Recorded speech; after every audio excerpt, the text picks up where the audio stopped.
सो topic ये है आज के लिए, force on current carrying wire in the magnetic field. Previous topic जो हुआ था वो मोशन ऑफ चार्ज पार्टिकल का था। Now force on the current carrying wire in magnetic field, मतलब एक वायर है उसमें करंट है और मैग्नेटिक फील्ड है, तो फोर्स वोर्स लगेगा। क्यों लगेगा इसके बारे में एक स्टोरी छोटी सी है, पैराग्राफ है, आप इसको पढ़ोगे। इसमें क्या कहा जा रहा है कि if a magnetic force is exerted on a single charge particle, तो यहाँ पर आप समझो कौन सा फॉर्मूला था इसके लिए। अगर हम रिकॉल करना चाहें कि ये कौन सा फॉर्मूला था, if a magnetic force is exerted on a single charge particle when the particle moves through the magnetic field, तो ये हम लोगों ने पढ़ा है ना पीछे इसमें कि अगर एक charge particle magnetic, QVB theta. हाँ, तो यहाँ पर आपने फोर्स के बारे में पढ़ा था कि F equal to Q V B sine of theta. ठीक है, ये पढ़ चुके ऑलरेडी, डन है, मतलब ये चीज हम पहले पढ़ चुके हैं, डन। उसके बाद कह रहे हैं ना कि जब ये चार, इसका मतलब अगर एक इफ अगर अगर मैग्नेटिक फोर्स चार्ज पार्टिकल पर लग सकता है, तो it should not surprise you that a current carrying wire also experiences a force. मतलब जब आप इसको डाइजेस्ट कर गए कि चार्ज पार्टिकल पर फोर्स लगता है, तो अब इसको डाइजेस्ट करने में क्या दिक्कत हो रही है आपको कि करंट कैरिंग वायर पे भी फोर्स आएगा। ये कौन सी ऐसी बात कह रहे हैं, आप कोई नई बात नहीं कह रहे हैं आपसे कि current carrying wire also experiences a force when placed in the magnetic field. मतलब कि ये कोई इंडिपेंडेंट बात नहीं कही जा रही, जानते हो, जो ऊपर की लाइन लिखी है ना, उस लाइन की वजह से हम नीचे वाली लाइन कह पा रहे हैं कि क्योंकि चार्ज पार्टिकल पर मैग्नेटिक फील्ड का फोर्स लगता है, इस वजह से हम लोग ये कह रहे हैं it should not surprise you, मतलब ये कोई बड़ी बात नहीं है। ठीक है, जब चार्ज पार्टिकल पर फोर्स लग सकता है तो वायर पर भी लग सकता है, कौन सी नई बात है इसमें। ये इस तरीके से आपको कहना चाह रहे हैं, ये कोई ऐसा चीज नहीं बताई जा रही कि हाँ यार ये तो हो ही नहीं सकता। और क्यों क्यों कह रहे हैं ये चीज, किस बेसिस पर ये चीज कही जा रही है, क्या रीजनिंग क्या होनी चाहिए इसकी, तो आप लिखो। वायरस पार्टिकल्स होते हैं। This follows from the fact, fact क्या है, that the current is collection of many charge particles in motion. ये तो कहते हैं आपकी करंट का मतलब फ्लो ऑफ चार्जेस, तो कई सारे मेनी चार्ज पार्टिकल्स, एक नहीं है, एक नहीं है। देखो यहाँ पर कहा गया था सिंगल, एक पार्टिकल, तो एक पार्टिकल होगा तो Q V B sine theta का फोर्स है। मेनी पार्टिकल्स, कई सारे पार्टिकल्स हैं आपके पास, many charge particles in motion, एक साथ कई सारे चार्जेस मूव कर रहे हैं, उसी को करंट कह देते हो। करंट का, करंट मतलब कई सारे चार्ज पार्टिकल और एक साथ एक लाइन में चल रहे हैं। तो मतलब पहले आइडिया देखना है ना कि करंट कैरिंग वायर पर फोर्स क्यों लगता है। अगर कोई पूछे कि करंट कैरिंग वायर पे फोर्स क्यों लगता है भाई, तो आप कहना है इसलिए लगता है क्योंकि चार्ज पार्टिकल पर लगता है। अब कोई पूछे कि चार्ज पार्टिकल पर क्यों लगता है, तो उसको चुपके से ये कह देना, सुनो इधर ऐसा है, ये ना फंडामेंटल फोर्स है। हमारे नेचर में चार ऐसी फोर्सेस है जिनके बारे में हमसे ना पूछो तो ज्यादा अच्छा है। तो आज के बाद ये मत पूछना कि ग्रेविटेशन क्यों लगता है, लगता है तो लगता है क्योंकि फंडामेंटल है। चार्ज पार्टिकल पर मैग्नेटिक फील्ड का फोर्स क्यों लगता है, अरे लगता है तो लगता है, ये भी फंडामेंटल है, हम नहीं बता सकते क्यों लगता है, नेचर से पूछो जाकर के। लेकिन चार्ज पर फोर्स फंडामेंटल है, लेकिन करंट पर फोर्स फंडामेंटल नहीं है। वो चार्ज पर फोर्स लगता है, इसकी वजह से करंट के ऊपर फोर्स लगता है। मतलब F equal to Q B B sine theta जो है, वो तो बेसिकली आप कह सकते हो कि फंडामेंटल फोर्स है भाई। उसमें अगर पूछोगे क्यों, तो हम चुपचाप चुपचाप वहां से निकल जाएंगे, क्यों का जवाब भी नहीं देंगे आपको भाई, क्योंकि है ही नहीं जवाब, तो कहां दे दें। ग्रेविटी क्यों, अर्थ को ग्रेविटी क्यों है भाई, क्या हमको क्या पता क्यों है तो है, ऐसे होता है। मतलब इस तरीके से कुछ जगहों पर ना आपको बड़ा ब्लंटली बोलना पड़ता है कि हमको नहीं पता क्यों। लेकिन वायर पर क्यों फोर्स है, तो आप ये कह सकते हो क्योंकि हमारा चार्जेस पर फोर्स लगते हैं, और वायर का मतलब बेसिकली कलेक्शन ऑफ चार्जेस है, इसलिए वायर के ऊपर फोर्स है। अच्छा, आगे बढ़ने से पहले ना ये आपको लॉ याद दिला दें, अभी तक जो हम लॉ यूज कर रहे थे, है ना। तो एक इमेज हमको मिली थी, इस इमेज को हमने कहा दिखा दें आपको। हम लोग ये सेकंड वाला फॉलो करते हैं, एक्चुअली ये सेकंड वाली पिक्चर हम लोग ज्यादा फॉलो करते हैं, जिसमें आपका ये राइट हैंड है ना। अभी तक पिछली क्लासेस में हम इसी को फॉलो कर रहे थे और आज भी इसको फॉलो करेंगे। तो इसमें जो थंब है वो देखोगे आप वेलोसिटी की तरफ है, थंब की जो डायरेक्शन ली गई है, थंब वो आप यहाँ पर वेलोसिटी की तरफ दिखा रहे हो। और जो बाकी की फिंगर्स हैं, वो चार फिंगर, ये जो चारों फिंगर्स है वो मैग्नेटिक फील्ड की तरफ दिखाई जा रही है। तो rest all fingers towards the direction of magnetic field दिखा दूं, इस तरीके से दिखा रहे हो। और आपका राइट हैंड पाम जिस तरफ दिख रहा है, आपकी हथेली है ना वो, तो आपके हाथ की जो लकीरें हैं, मतलब आपकी ये जिस तरफ दिख रहा है आपको, मतलब जिसको आप आशीर्वाद दे रहे हो, है ना, इस हाथ से जिसकी तरफ आपका आशीर्वाद जा रहा है, वो फोर्स ऑफ मैग्नेटिक फील्ड है। ऐसे तो इसी रूल को आगे फॉलो करेंगे, इसी रूल को यहाँ पर फॉलो करेंगे भाई साहब, ध्यान रखिएगा इस चीज को। ठीक है पॉइंट? Yes sir. अब देखो, जैसे हमने यहाँ पर क्या लिया, एक वायर लिया है, इस डायग्राम में एक चार्ज है, ये जो सिलेंडर टाइप आप देख रहे हो ना, सिलेंडर टाइप की फिगर, ये बेसिकली एक वायर है, और एक ऐसा वायर जिसकी लेंथ कैपिटल एल है, wire of length capital L. यहाँ पर अगर आप देखोगे तो क्रॉस करके मैग्नेटिक फील्ड दिखाई गई है। मैं उसको थोड़ा सा हाईलाइट कर दूं, तो ऐसे करके मैंने ये क्रॉस बना रखी है जो, तो ये क्रॉस का मतलब बेसिकली क्या है, किस चीज की डायरेक्शन को इंडिकेट कर रही है। ये जो ब्लू कलर के क्रॉस है, लाइट ब्लू कलर के, ये इस क्रॉस के थ्रू आप डायरेक्शन किसका दिखा रहे हो, मैग्नेटिक फील्ड का। और क्रॉस कहने का मतलब ये पेपर के अंदर की तरफ होते हैं या पेपर के बाहर की तरफ होते हैं। अगर हम क्रॉस और डॉट वाले से, अंदर। हाँ, इसीलिए बी इनसाइड कह रहे हैं यहाँ पर, बी इनसाइड, इन मतलब कि ये आपके पेपर के इनसाइड है, मतलब आप जिस पेपर पे लिख रहे हो उस पेपर पे नीचे की तरफ। और एक पॉजिटिव चार्ज के पास v वेलोसिटी है, तो इसमें आप फोर्स का डायरेक्शन अपने आप वेरीफाई करो, क्या ये डायरेक्शन ऑफ फोर्स सही है, चेक करके देखो। आप पिछले रूल के हिसाब से, पिछले रूल के हिसाब से, ये वाले रूल के यस हिसाब सर। से चेक करो कि अगर आप अपना थंब वेलोसिटी की तरफ रखो और फिंगर्स को मैग्नेटिक फील्ड की तरफ रखो, तो क्या राइट हैंड पाम ऊपर की तरफ आएगा? मतलब ये जो तरीका है ना आपका, कैसे आ रहा है ये, बोलो आएगा नहीं आएगा भाई? आप अपना रूल चेक यस करो, सर। रूल अपने लेवल पे चेक करिएगा। मतलब अंदर की तरफ आपको फिंगर करनी है, अंदर पेपर के अंदर की तरफ, पेपर के अंदर की तरफ फिंगर्स करो, और राइट साइड डायरेक्शन में जो है वो आप अपना थंब रखिए, थंब को राइट साइड और फिंगर्स को नीचे की तरफ, कॉपी के नीचे की तरफ। तो आपको इससे मालूम चल रहा है कि फोर्स की डायरेक्शन ऊपर मिल रही है, चार्ज के ऊपर। तो हम यहाँ पर डेरिवेशन क्या करने जा रहे हैं कि force on a single charge particle, force on the single charge particle, एक अकेले पार्टिकल के ऊपर बात कर ले, तो ये हमारा फॉर्मूला होता है Q, चार्ज V और मैग्नेटिक फील्ड B और साइन ऑफ थीटा। लेकिन इस डायग्राम में वेलोसिटी और मैग्नेटिक फील्ड के बीच में कितना एंगल दिख रहा है हमें? मैग्नेटिक फील्ड अगर पेपर में अंदर की तरफ है और वेलोसिटी जो है वो राइट साइड डायरेक्शन में है, तो कितना एंगल आपको दिख रहा है वेलोसिटी के बीच में और मैग्नेटिक फील्ड की डायरेक्शन? कितना दिख रहा है? देखो सर ध्यान से बताओ। 90 90 90 है, 90 है ये, हमेशा रहता है। 90 है कि नहीं है? अगर आपको ये डायग्राम में समझ में आया तो मैं एक दूसरा डायग्राम भी दिखा देता हूँ, अगर आपको इस तरीके से ना विजुअलाइज ना कर पा रहे हो, बिकॉज आमने सामने नहीं है, मैंने पिछली बार भी कहा था, बट क्योंकि अब डायरेक्शंस वाला पोर्शन हम कई बार कर चुके हैं, तो आपको ये टेबल वाला डायग्राम दिखा देते हैं। आप टेबल वाले डायग्राम से देख लो। टेबल वाले डायग्राम में हम लोग क्या कह रहे हैं कि वेलोसिटी राइट साइड है, ये डायरेक्शन वेलोसिटी का है, और मैग्नेटिक फील्ड टेबल में नीचे की तरफ है, डाउनवर्ड डायरेक्शन में, ऐसे फ्लोर की तरफ कह सकते हो, घर के फ्लोर की तरफ, ये मैग्नेटिक फील्ड का डायरेक्शन है, और राइट साइड आपका वेलोसिटी का डायरेक्शन है। तो मैंने यहीं पर ये कहा है आपसे कि आप अपना राइट हैंड थंब रखिए इस तरफ वेलोसिटी की तरफ, अपने राइट हैंड थंब को इधर रखो टेबल पर, और अपने राइट हैंड फिंगर्स को नीचे फर्श की तरफ कर दो, फ्लोर की तरफ, सारी फिंगर्स फ्लोर की तरफ कर दो। अब बताओ आपका राइट हैंड पाम किस तरफ जा रहा होगा? आपका राइट हैंड पाम जो होगा, तो राइट हैंड पाम आप देख सकते हो, अभी अभी अगर आप सही से करोगे ना, तो मैं गारंटी ले रहा हूँ कि आपको राइट हैंड पाम इस तरफ दिखेगा, नॉर्थ साइड की तरफ। बन रहा कि नहीं बन रहा? आप इसको बताएं, पहले कंफर्म करिए कि इस तरफ आपका फोर्स दिख रहा है, ये ऊपर का यस सर। डायग्राम और नीचे। Yes sir. जी, दोनों डायग्राम सेम है ये। मतलब सिर्फ ये है कि तुमको जिस तरीके से समझ में आए, अगर आप घर में टेबल के ऊपर बैठ करके लिख रहे हो तो टेबल वाले डायग्राम को देख लो, बेड पे लेट करके लिख रहे हो फिर कोई और डायग्राम बनाओ। ऑनलाइन है, पता नहीं आप किस तरह से बैठ के लिख रहे हो, है ना? कोई सो के लिख रहा है, कोई सोफे पे बैठ के लिख रहा है, कोई बेड पे लेट करके लिखता है, इस टाइम कहीं भी लिख रहे हैं। एनीवे, तो जो हमारा फोर्स है इस चार्ज पार्टिकल के ऊपर, हम लोग ये कह रहे हैं कि यहाँ पर एक पॉजिटिव चार्ज पार्टिकल क्यू था, उसके पास एक वेलोसिटी थी, तो उसके ऊपर एक फोर्स लग गई। तो यहाँ पर कितना एंगल हुआ वेलोसिटी और मैग्नेटिक फील्ड के बीच में? तो वेलोसिटी राइट साइड है और मैग्नेटिक फील्ड नीचे की तरफ है, तो ये जो एंगल बन रहा है 90। 90 बन रहा है, तो यहाँ साइन 90 डिग्री।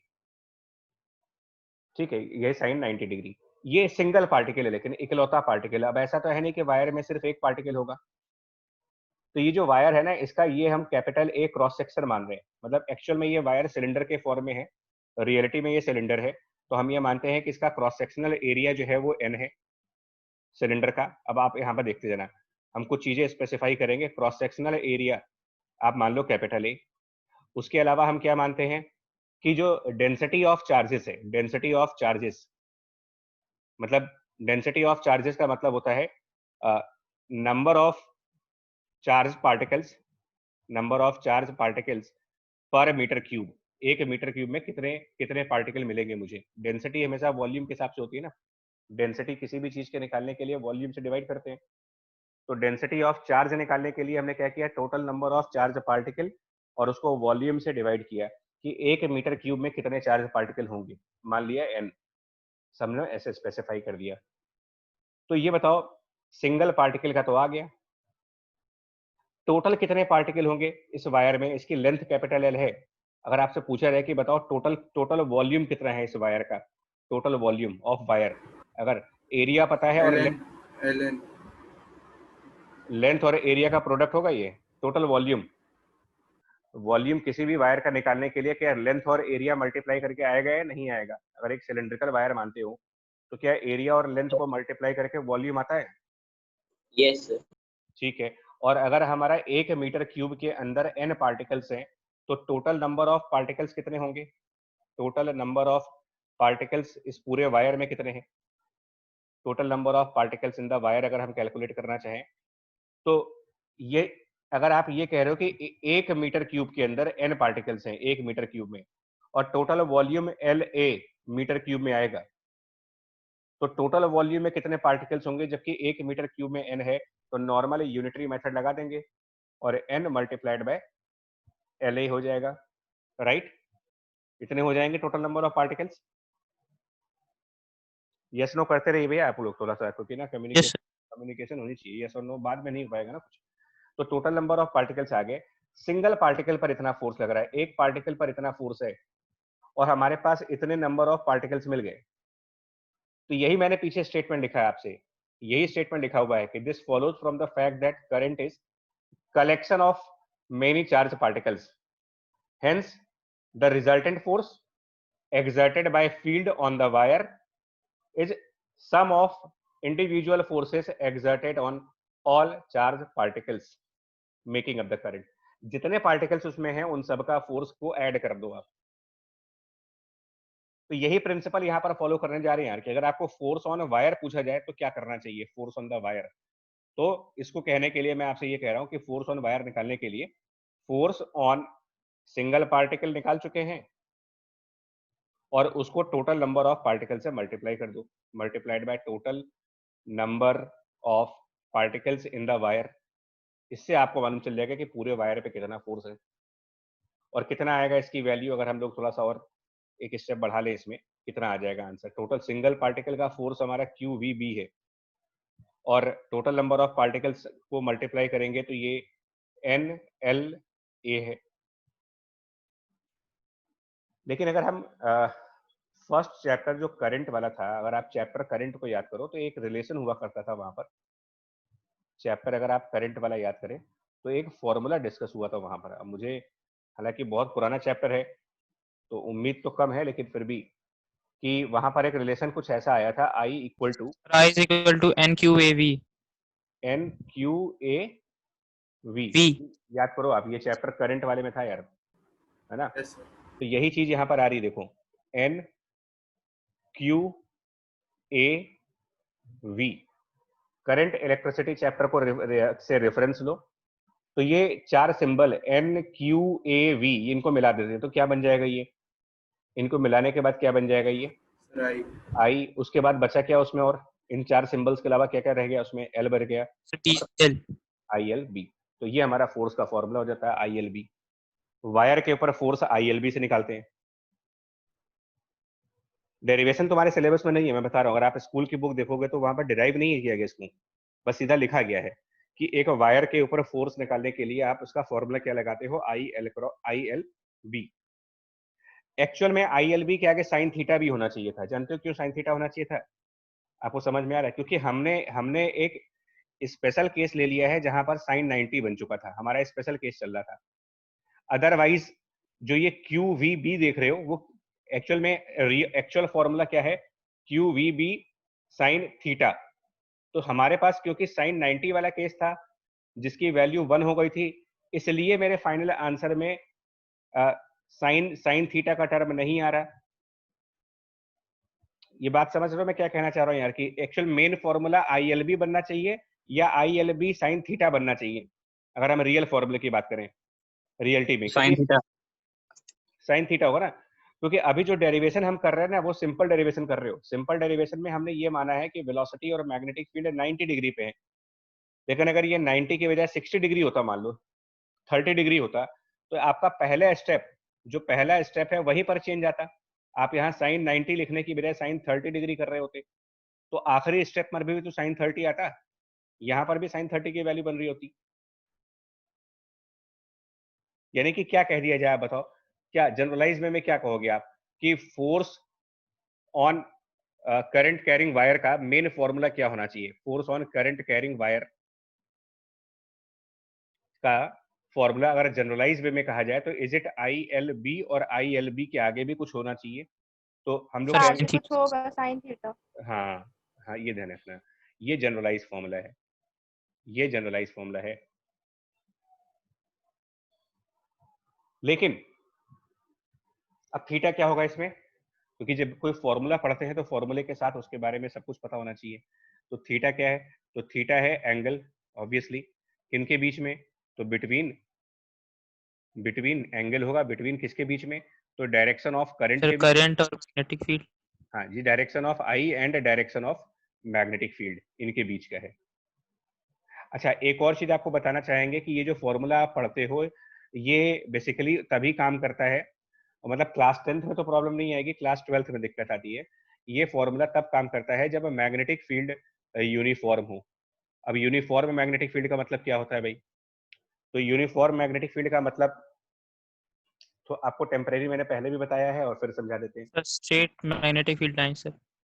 हाँ, sir straight equal magnetic strength. Parallel होंगे सर मतलब लाइंस तो पैरेलल होंगी, मतलब उसको हम वैसे समझेंगे ना, तो उसका इफेक्ट सब जगह एक जैसा है। जैसे कि आप जिस घर में रहते हो, क्या उस कमरे में, जिस रूम में आप, मान लो आपका एक स्टडी रूम है, तो उस वो स्टडी रूम का वॉल्यूम होगा ना कुछ, मतलब उस स्टडी रूम में कई सारी दीवारें होती हैं, तो क्या उस रूम के अंदर कोई ऐसी जगह है जहां पर ग्रेविटी ज्यादा है और कोई ऐसी जगह जहां ग्रेविटी कम है, या पूरे रूम में ग्रेविटी का इफेक्ट एक जैसा है? मतलब आप प्रैक्टिकली सोचो इस चीजों को कि क्या रूम के अंदर हम अगर कोई चीज गिराते हैं, कोई ऑब्जेक्ट गिरता है, तो क्या ऐसा हो सकता है कि एक के लिए ग्रेविटी 9.8 हो और दूसरी उसी कमरे में कहीं और 9.7 हो और उसी कमरे में कहीं और 9.6 हो जाए? सर ऐसा तो नहीं होगा ना। आप लोग लैब में एक्सपेरिमेंट करते हो और पूरा पूरा बैच जा करके एक्सपेरिमेंट करता है लैब में, तो 40 बच्चे एक्सपेरिमेंट करते हैं और 40 के 40 का आंसर 9.8 आता है। तो इसका मतलब उस पूरे कमरे में ग्रेविटी की वैल्यू एक जैसी है। इसको बोलते हो यूनिफॉर्म, कि उस जगह पर मैग्नेटिक फील्ड का इफेक्ट चारों तरफ एक जैसा है। ऐसा नहीं है कि कहीं पर ज्यादा मैग्नेटिक फील्ड है, कहीं पर कम मैग्नेटिक फील्ड है, नहीं, सब जगह उसकी स्ट्रेंथ बराबर है, एक जैसी है। उसको बोलते हैं यूनिफॉर्म मैग्नेटिक फील्ड।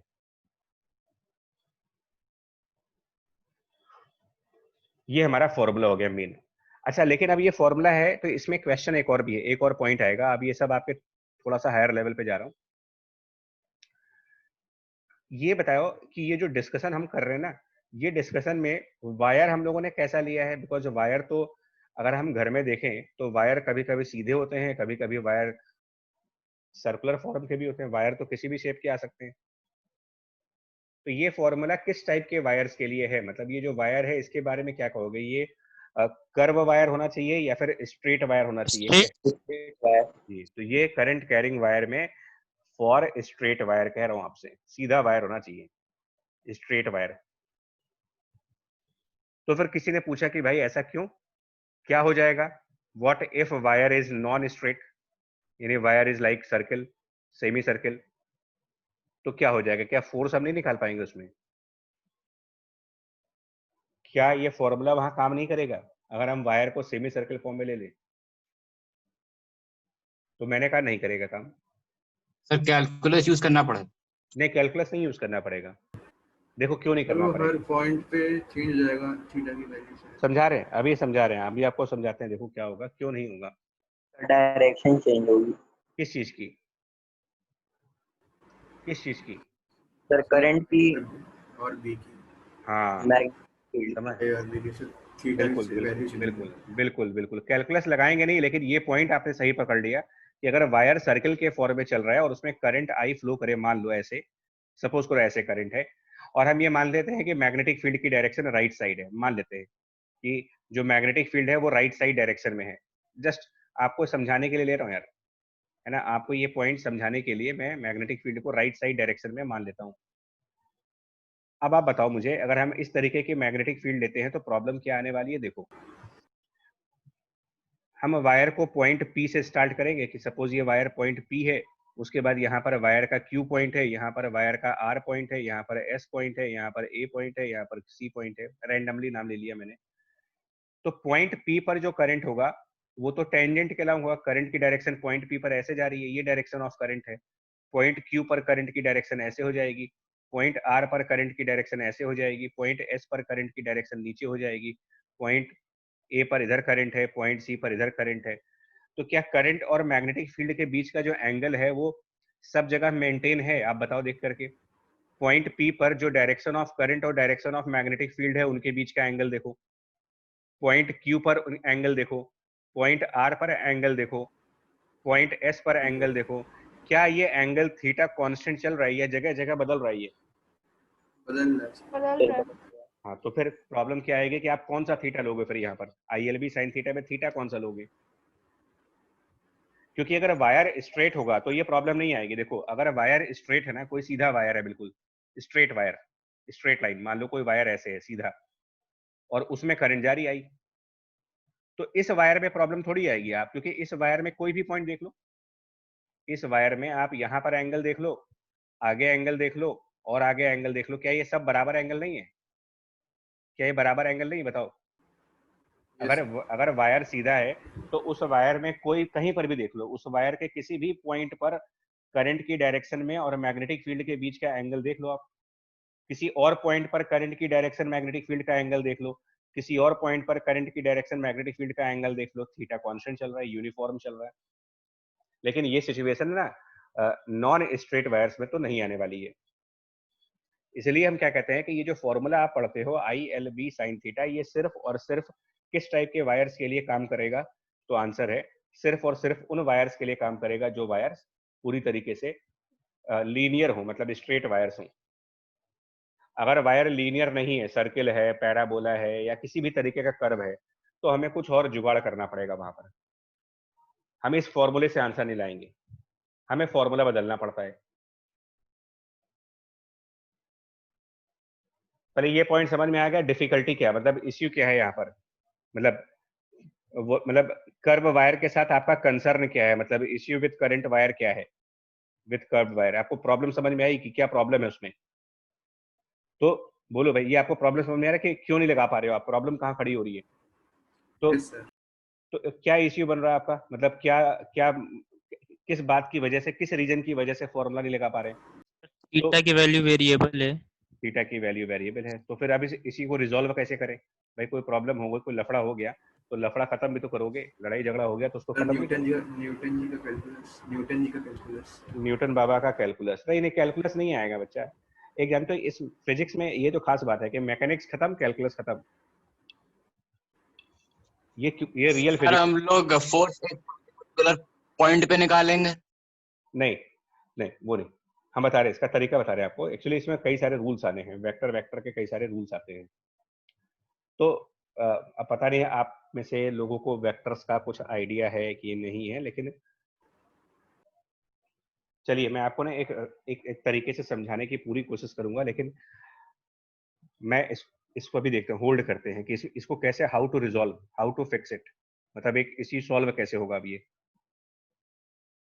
प्रॉब्लम तो समझ में आ गई कि कर्व वायर के साथ प्रॉब्लम क्या है, ये समझ में आ गया। ठीक है, बीमारी समझ में आ गया, बीमारी समझ में आई है तो उसका इलाज भी करना होगा हमें। जी प्रवीण, देखो तो उसके पहले आपको ना एक बात बता दें, डायरेक्शन पहले देख ले, उसके बाद आगे बढ़ते हैं कि डायरेक्शन कैसे देखा जाएगा, ये बताओ। ये डायरेक्शन ऑफ फोर्स निकालने का तरीका है यार। डायरेक्शन ऑफ फोर्स आप ऐसे निकालोगे ऑन वायर में, अगर किसी वायर में आपको डायरेक्शन निकालना है तो तरीका देखो, अपना राइट हैंड फिर से, तो राइट हैंड रूल, RHR बोलते हैं इसको, राइट हैंड रूल।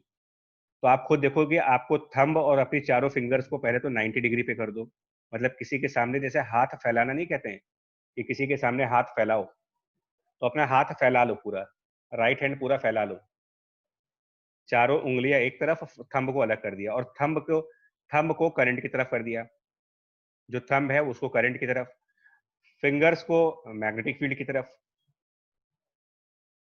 फिंगर्स को मैग्नेटिक फील्ड की तरफ कर दो आप। और फिर वही आपका राइट हैंड पाम जिस तरफ जा रहा है वो फोर्स का डायरेक्शन है, राइट हैंड पाम फोर्स है। Same rule. जानते हो मैं क्यों बार बार रूल नहीं बदलना चाहता? आपने उसे पीछे कई लोगों ने पूछा कि कहीं फ्लेमिंग रूल, तो कहीं ये रूल, तो कहीं वो रूल। यार कभी फ्लेमिंग का लेफ्ट रूल आता है, कभी राइट हैंड का रूल आ जाता है, तो इतने रूल्स बन जाते हैं कि चैप्टर खत्म होते होते तक हम लोग कंफ्यूज हो जाते हैं कि कहाँ लेफ्ट रूल, कहाँ राइट रूल, कहाँ कौन सा रूल। तो इससे इसका हमने वे आउट क्या निकाला कि राइट हैंड रूल लगाते रहो, पूरे चैप्टर में यही चीज फॉलो होगी। तो अब आपको देख लो, एक सिंगल रूल पे वर्क करना ज्यादा आसान है या 3-4 रूल से याद करना ज्यादा आसान है? तो मैं पर्सनली अगर मेरी बात करोगे तो मुझे तो भाई ये रूल ज्यादा समझ में आता है, क्योंकि इस रूल से हम चार्ज के ऊपर भी फोर्स का डायरेक्शन निकाल सकते हैं, वायर के ऊपर भी फोर्स का डायरेक्शन निकाल सकते हैं, और इसके पहले वाले चैप्टर में मैग्नेटिक फील्ड की डायरेक्शन भी इसी से निकाल रहे थे। तो जब हम सारी डायरेक्शन को इस रूल से निकाल सकते हैं तो फिर मल्टीपल रूल को पढ़ने की क्या जरूरत है हमें? तो अब इस लॉजिक से, जैसे यहाँ पर अगर आप देखो ना, तो यहाँ पर आपको समझ में आ रहा है कि फोर्स कैसा होगा। तो मैं आपको एक पिक्चर बनाऊंगा और मुझे इस पिक्चर में बताना है, अगर आपको ये लॉजिक समझ में आया तो आप इस पिक्चर को फॉलो करिए और आप बताओ कि यहाँ पर फोर्स की डायरेक्शन क्या होगी। इस पर्पल कलर से हमने वायर दिखाया जिसमें करंट आई ऊपर की तरफ है, और मैग्नेटिक फील्ड यहाँ पर मैं इनवर्ड डायरेक्शन में दिखाना चाहता हूँ कि magnetic field into the page है, इनटू इन।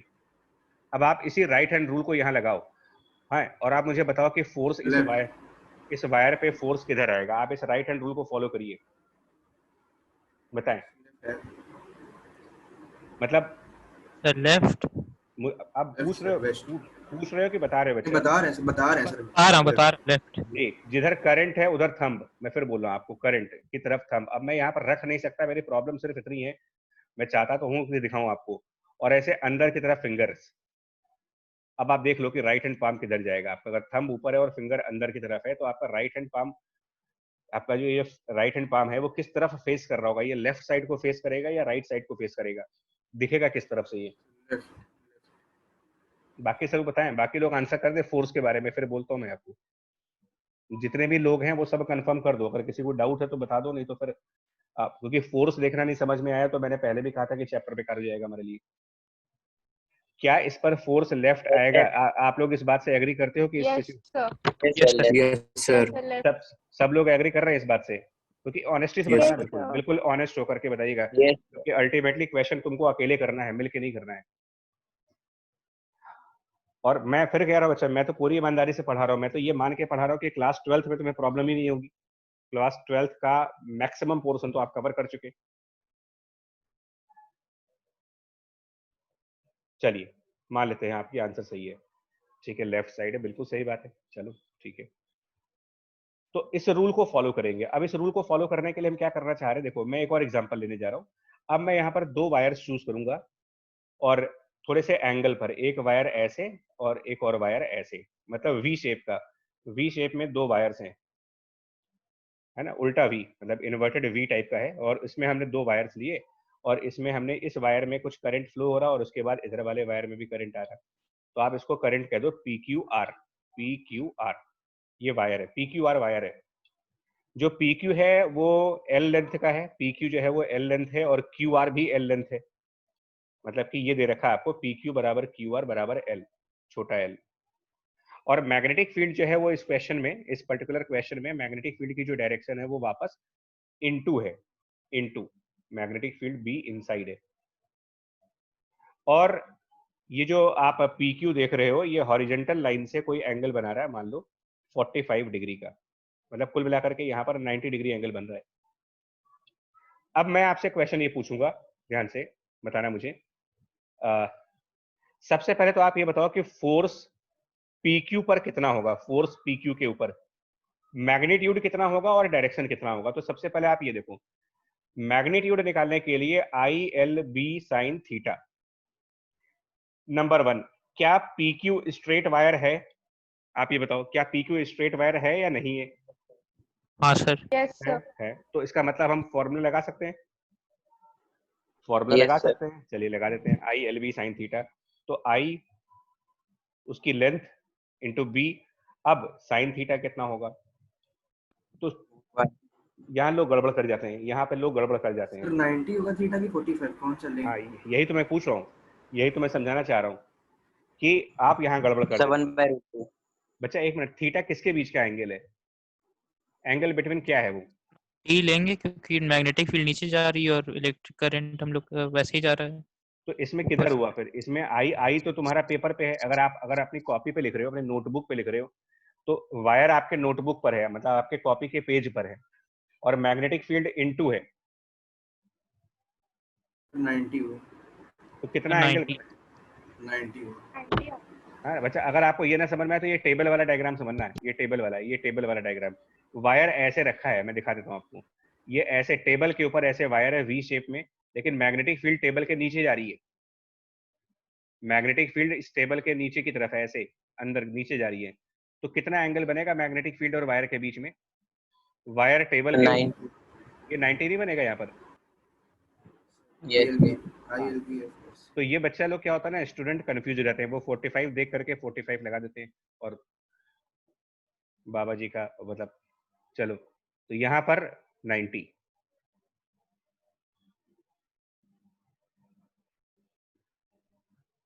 ये आया। अच्छा, ऐसे ही फोर्स QR पे कितना आएगा? अगर हम QR पे फोर्स कैलकुलेट करें तो कितना आएगा?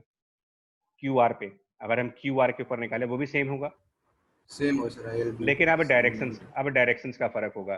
तो एक बार ये राइट हैंड रूल जो है ना, PQ पे लगा के बताओ किधर आएगा। PQ पे राइट हैंड रूल लगाओ, केयरफुली लगाना, क्योंकि मैं आपके ऊपर ट्रस्ट कर रहा हूँ इस टाइम पर, क्योंकि मैं नहीं कर पाऊंगा और हम लोग स्क्रीन शेयर नहीं हो पा रही है, अदरवाइज हम दिखाते हैं आपको कि वायर PQ पर फोर्स। बट इसीलिए मैंने ये पिक्चर को सामने रखा है कि आप अपना थंब रखो P से Q की तरफ, थंब को P से सर Q, नॉर्थ वेस्ट आ रही है ना? Sir north east sir PQ पे। है, नॉर्थ वेस्ट जी, हुआ सर। एक चीज देखो, आप इस फिगर को देखो पहले, मिडिल फिगर को। फोर्स और वायर हमेशा 90 डिग्री पे आएंगे, मतलब वायर के हमेशा 90 डिग्री पर फोर्स लगना चाहिए। इस बात को ध्यान रखिएगा, फोर्स वायर के हमेशा परपेंडिकुलर होगा, ऑलवेज परपेंडिकुलर। तो अगर PQ है तो उसका परपेंडिकुलर देख लो किधर होगा, PQ के परपेंडिकुलर फोर्स आएगा। वेस्ट। PQ के परपेंडिकुलर है, तो PQ के परपेंडिकुलर एक लाइन बनाओ। अब तुमको ये देखना है कि ये नॉर्थ वेस्ट आएगा या साउथ ईस्ट आएगा, किधर की तरफ आएगा, बिकॉज PQ के परपेंडिकुलर तो दो, PQ के परपेंडिकुलर दो डायरेक्शन हो सकती है ना। PQ के परपेंडिकुलर आप इधर भी जा सकते हो और इधर भी आ सकते हो, इस तरफ भी आ सकते हो, ऐसे। तो इसमें से कौन सा डायरेक्शन PQ के परपेंडिकुलर लेंगे हम, नॉर्थ वेस्ट वाला या साउथ ईस्ट वाला? तो उसके लिए बाकी रूल है। अपना थंब जो है वो P से Q की तरफ रख के देखो, थंब को P से Q रखो, और फिंगर्स को अंदर की तरफ रख के देखो किधर जाएगा वो। अगर मेरे ख्याल से आप सही से कर पाओ, नॉर्थ वेस्ट। सही से करेंगे तो नॉर्थ वेस्ट आ जाएगी, ये डायरेक्शन फोर्स की आएगी। अगर आप सही से QR में नॉर्थ ईस्ट। QR में किधर आएगा? North east. QR में नॉर्थ ईस्ट आएगा, ठीक है, इधर आएगा डायरेक्शन, QR में नॉर्थ ईस्ट की डायरेक्शन आएगी। तो ये फिजिक्स क्या कहती है ना कि अगर दो फोर्स अलग अलग डायरेक्शन में हैं तो वो डायरेक्ट ऐड नहीं हो सकते। यहाँ पर वेक्टर का एक रूल होता है कि अगर दो फोर्स सेम डायरेक्शंस में नहीं है, अलग अलग डायरेक्शंस में हैं, तो उनकी टोटल वैल्यू निकालने के लिए आप सिंपली उनको ऐड नहीं कर सकते कि दोनों को उठा करके मैथ की तरीके से ऐड कर दो, है ना। हमने, मुझे याद है कि आपको क्लास 9th में तो डिस्कस किया था हमने कि रिजल्टेंट फोर्स क्या होगा उसका, जानते हो? इसका अब आपको पता नहीं, इस टाइम याद है नहीं याद है, लेकिन एक फॉर्मूला बताया था मैंने कि अगर दो वेक्टर अलग अलग डायरेक्शंस में हैं तो उनका रिजल्टेंट का एक फॉर्मूला हुआ करता था। A square plus B square, हाँ ऐसे। अब कुछ चीजें, ये थोड़ा सा डिफिकल्ट हो रहा है, लेकिन देखो, तो हमको एक हमारा FPQ है और एक हमारा FQR है, मतलब तो इनका जब रिजल्टेंट करेंगे ना, तो एक हो जाएगा ILB साइन थीटा, ठीक है जी, ILB साइन थीटा, मतलब साइन 90, वो तो साइन 90 को तो 1 कर देंगे, तो ILB का स्क्वायर और प्लस कैपिटल बी मतलब दूसरा वाला फोर्स वो भी इतना ही है, ILB का स्क्वायर प्लस, अब ये याद है कि नहीं, देखो 9th में था यार बच्चा, पता नहीं आपको कितने लोग को याद है ये चीज, और प्लस 2AB यानी कि 2, फिर ILB, एक और ILB, और उसके आगे cos थीटा। cos थीटा का मतलब होता था, पता नहीं यार इसमें कितना ही, cos थीटा का मतलब होता था कि जिन दो को आप ऐड कर रहे हो उनमें कितना एंगल है, तो हम जिन दो फोर्सेस को ऐड कर रहे हैं FPQ और FQR, इनके बीच क्या एंगल है आपस में? थीटा 0 है, 90 है बेटा, 0 है, सो 0 है, पूरा 0 है। मतलब ये, हाँ मतलब ये 90 0 है। हाँ मतलब ये पूरा 0 हो जाएगा, तो पूरा आंसर आपके पास बचेगा ILB √2। ध्यान रखना कैसे बनेगा, क्योंकि ये 0 हो जाएगा और अंदर ILB square plus ILB square हो जाएगा, तो ILB √2 बचेगा ये, मतलब IB और L√2, ये आंसर बनेगा। सर ये फॉर्मूला याद रखना होगा, फॉर्मूला नहीं, रिजल्टेंट वाला तो याद करना पड़ेगा, अगर थोड़ा सा एडवांस लेवल की तरफ जाना चाहते हो तो वो याद करना होगा। नहीं याद है तो एक बार नोट्स देख लेना वेक्टर का, मतलब बेसिक कराया था मुझे, 100% याद है कि ये कराया तो था सर पहला लेक्चर मेजरमेंट्स के बाद वेक्टर था। हाँ, तो ये कराया तो गया था लेकिन बहुत टाइम पहले था, इसलिए ये हो सकता है कि इस टाइम नहीं याद आ रहा हो मैं मान सकता हूँ भाई कि साल भर पहले पढ़ी हुई चीज है, बट ये कोई एक्सक्यूज नहीं हो सकता ना, क्योंकि आप जेई का पेपर तो 2 साल की पढ़ाई के बाद दोगे, तो फिर ऐसे तो अगर हम 6-6 महीने में गजनी बनने लगे तो फिर तो भाई कैसे होगा, काम कैसे होगा। जी प्रवीण, थैंक यू बच्चा। लेकिन मेरा पर्पस कुछ और था, मेरा पर्पस 2 बातों का था कि आप ये कंसेप्ट बिल्कुल अपने दिमाग में बिठा लो कि फोर्स और वायर हमेशा 90 डिग्री पे होते हैं। मैं लेकिन इस एग्जांपल को जानते हो क्यों ले रहा था कि L√2 क्या है, L√2 क्या है, देखो अगर आपका L√2 क्या क्या अगर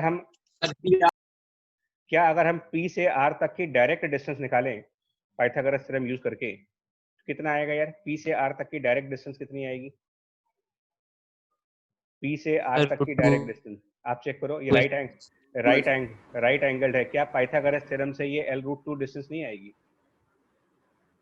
अगर आप पाइथागोरस थ्योरम लगाओ तो क्या PR L√2 नहीं आएगा? क्योंकि बाकी की 2 साइड L हैं, बाकी की 2 साइड L और L है और उनके बीच 90 का एंगल है, तो पाइथागोरस थ्योरम से ये L√2 होगा या नहीं होगा?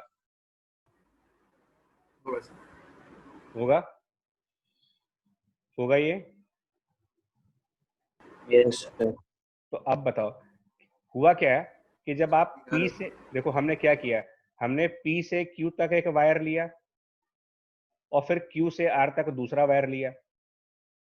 फिर से सुन लो, पहले P से Q तक का एक वायर, उसके ऊपर फोर्स कैलकुलेट कर दिया, फिर Q से R तक का वायर, उसके ऊपर फोर्स कैलकुलेट कर दिया, अब उसके बाद PQ और QR के फोर्सेस को मिला दिया, ऐड कर दिया, तो PQ की फोर्स और QR की फोर्स को जब मैंने ऐड किया तो मेरे पास आंसर क्या आ रहा? IB L√2। जब मैंने ये आंसर देखा तो मुझे ये समझ में आया यार कि ये तो यही वाला फॉर्मूला है ILB sin थीटा, बट यहाँ पर कैपिटल L बदल दे रहे हो आप, ये तो स्ट्रेट वायर वाला ही फॉर्मूला आ गया।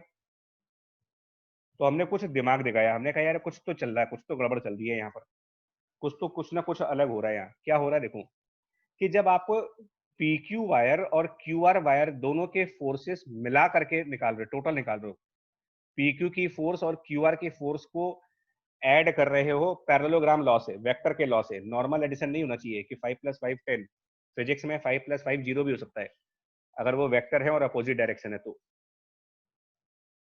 ये बात समझ में आ रही है कि 5 + 5 0 भी हो सकता है फिजिक्स में वेक्टर के टाइम पर, अगर दो वेक्टर 5 और 5 हैं और एक दूसरे के अपोजिट हैं तो बैलेंस हो जाएंगे कि नहीं हो जाएंगे वो? Yes sir. हाँ, तो ये कंसेप्ट ध्यान रखिएगा कि जी हाँ, कि आप मैथ वाला सम नहीं कह रहा हूँ कि 2 नंबर ऐड कर दो, आप वो नहीं कह रहा मैं आपसे, वेक्टर वाला। तो यार हमने फिर कंक्लूजन ये बनाया, इसका मतलब कि अगर हमारे पास कोई वायर वी शेप का है या किसी भी अल्फाबेट के फॉर्म में है, तो क्यों ना हम उसके दोनों एंड पॉइंट के बीच की लेंथ कैलकुलेट कर लें कि अल्टीमेटली करंट पॉइंट P से चला, करंट P से Q तक जा रहा है, Q से R तक जा रहा है। तो हमने क्या किया, पॉइंट P और पॉइंट R के बीच की लेंथ निकाल दी ज्योमेट्री से, पाइथागोरस थ्योरम से, और हमने पलट करके क्या कहा, यार यही वाला फॉर्मूले में जहां पर कैपिटल L आ रहा था उसकी जगह पर हमने L√2 कर दिया।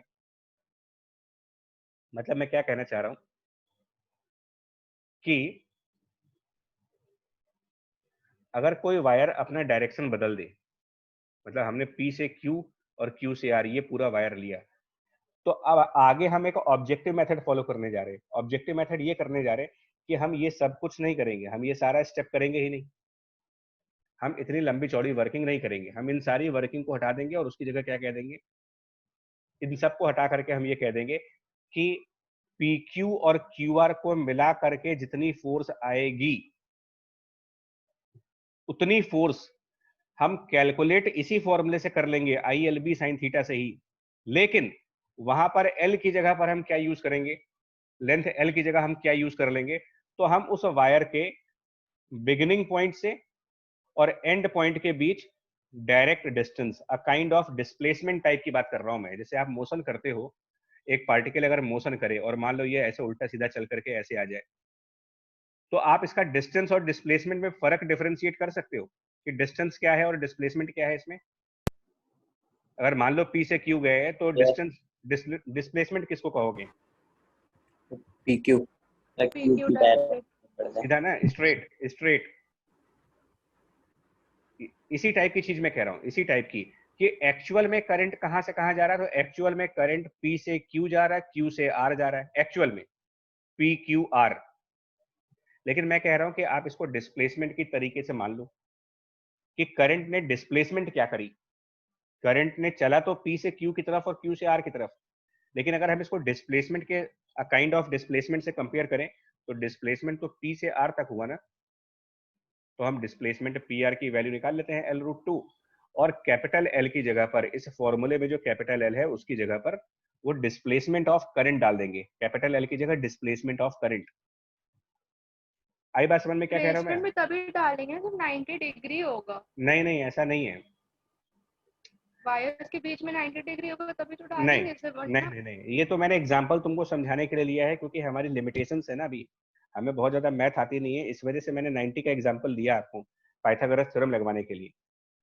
अदरवाइज तो हम 90, अगर वो 80 डिग्री होता तो भी हम एक थ्योरम लगाते हैं, लेकिन तब वो थ्योरम आपको आइडिया नहीं होगी, उसको हम कोसाइन रूल कहते हैं। तो हमने कोसाइन रूल पता है आपको? A square plus B square minus C square upon 2AC ऐसे मतलब जिस बहुत एंगल बढ़िया। से देखा। Q square plus QR square minus PR square upon 2 PQR QR। बहुत बढ़िया।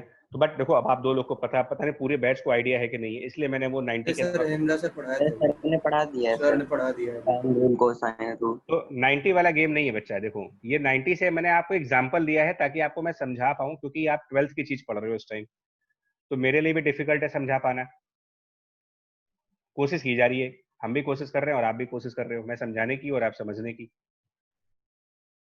तो मैं क्या कह रहा हूँ ना कि आप क्या कर सकते हो, अगर वायर किसी भी फॉर्म का है तो आप इसको पिछले एग्जांपल समझाता हूँ। देखो हमारा इश्यू किसके साथ चल रहा था, ये सेमी सर्कल के साथ चल रहा था। हमारा इश्यू सेमी सर्कल के साथ था कि हम सेमी सर्कल में करंट, हम सेमी सर्कल में फोर्स नहीं निकाल पा रहे थे। तो उस प्रॉब्लम का सोल्यूशन लाए हम, उस प्रॉब्लम का सोल्यूशन ये लाए कि कोई बात नहीं, सेमी सर्कल वाली करंट का डिस्प्लेसमेंट क्या हो रहा है ये बताओ। अगर करंट P से चला और पॉइंट C पर गया, मान लो इसका रेडियस R है, मान लेते हैं कि सेमी सर्कल का जो रेडियस है वो R है, आप मान लो सेमी सर्कल की रेडियस स्मॉल r है। तो अगर मैं पूछूं कि पॉइंट P से करंट चला और फाइनली पॉइंट C तक गया, तो उसने कितना डिस्प्लेसमेंट किया है? 2r किया, 2r किया। तो आप कैपिटल L को रिप्लेस कर दो और आप ये कह दो कि इस सेमी सर्कल के ऊपर जो फोर्स लगेगा वो I, और उसके कैपिटल L की जगह 2r ले लो, तो ये आंसर आ जाएगा इसका। मैं इस प्रॉब्लम का सॉल्यूशन ला रहा हूं सिर्फ।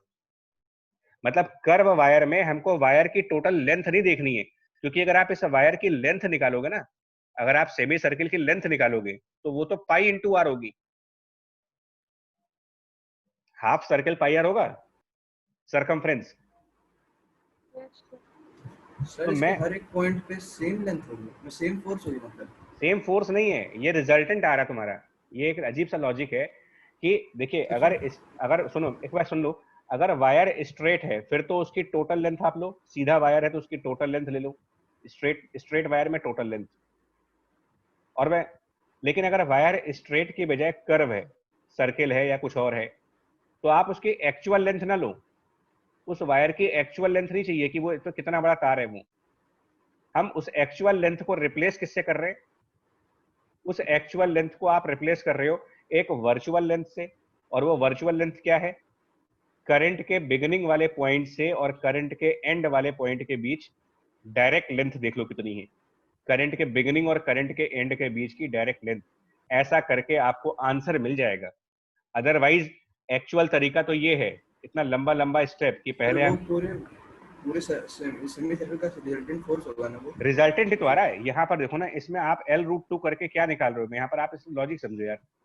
फाइनल आंसर जो L√2 है वो कब के लिए है? जब आपने कौन सा फोर्स निकाला है, रिजल्टेंट।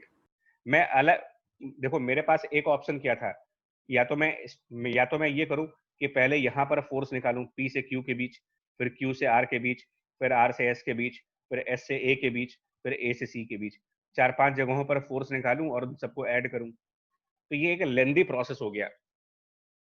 आपको ना उसका एक शॉर्टकट दिया जा रहा है कि आप इतने सारे स्टेप क्यों लिख रहे हो, आप अपना आंसर डायरेक्ट ले आओ ना। डायरेक्ट कैसे ला सकते हो? ILB sin थीटा में जो कैपिटल L है वहां पर एक्चुअल लेंथ लिखने की बजाय करंट के इनिशियल पॉइंट से करंट के फाइनल पॉइंट के बीच डायरेक्ट लेंथ देख लो और आपको सीधा आंसर मिल जाएगा। आंसर ही तो चाहिए मेरे को, कौन सा मुझे डेरिवेशन दिखानी है वहां पर?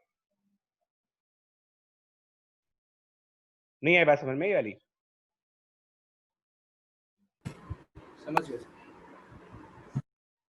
देखो डेरिवेशन, अच्छा मैं ना, अच्छा देखो एक एग्जांपल और लेते हैं अभी, है ना, एक एग्जांपल लेते हैं। देखो यहाँ पर मेरे पास एक क्वेश्चन है, ठीक है, यहाँ पर एक क्वेश्चन है, किसी बुक से ही कॉपी है।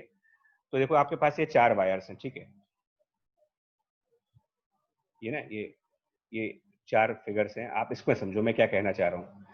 फर्स्ट वाली फिगर में देखो, इसमें क्या कह रहे हैं ना, ऊपर क्वेश्चन पढ़ लेते हैं, पहले एक बार क्वेश्चन देख लेते हैं कि the 4 wires shown in the figure all carry the same current from A to B through the same magnetic field. In all the 4 parts, the point A and B are 10 centimeter apart. A and B are 10 centimeter apart.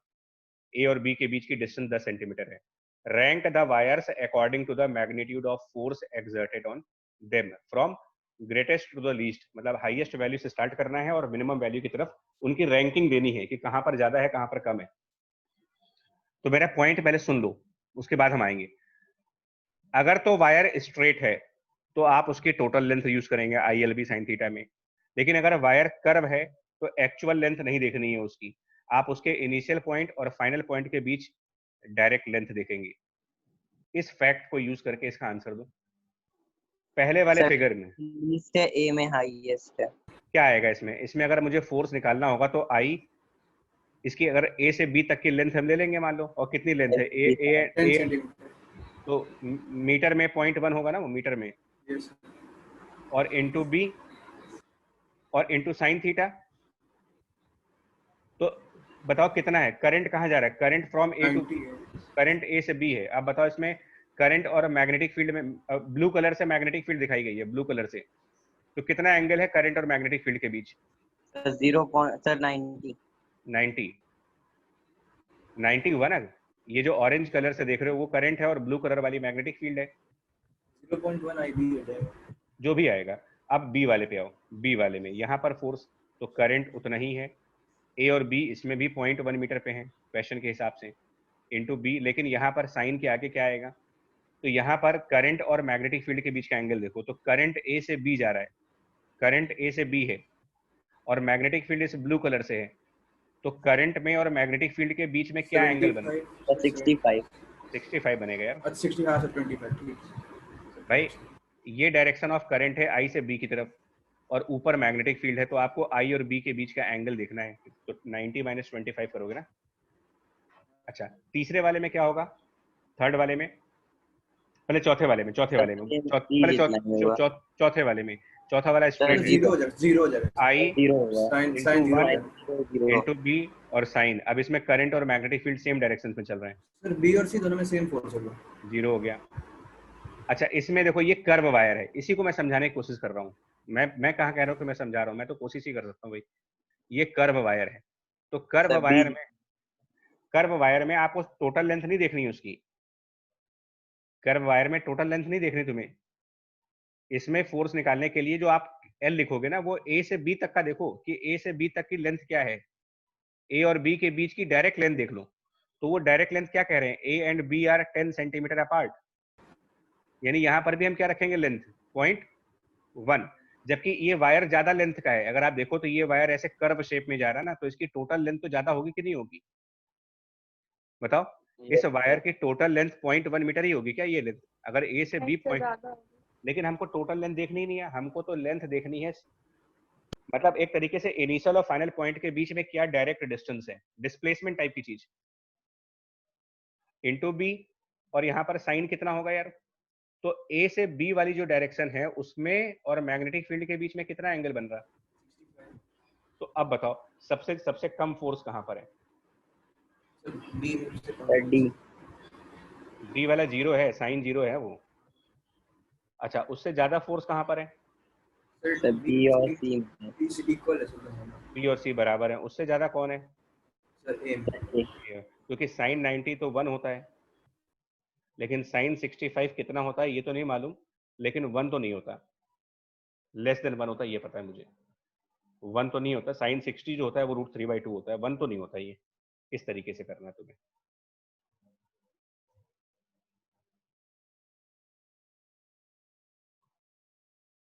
ठीक है जी Praveen, flux नहीं बेटा, force है, flux नहीं है ये, force है ये, मिनिमम टू मैक्सिमम की रैंकिंग। अब समझ में आया मैं क्या कहना चाह रहा हूँ तुमको फोर्स के लिए,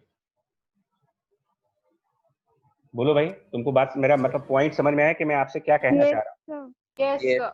चलो ठीक है, शाबाश।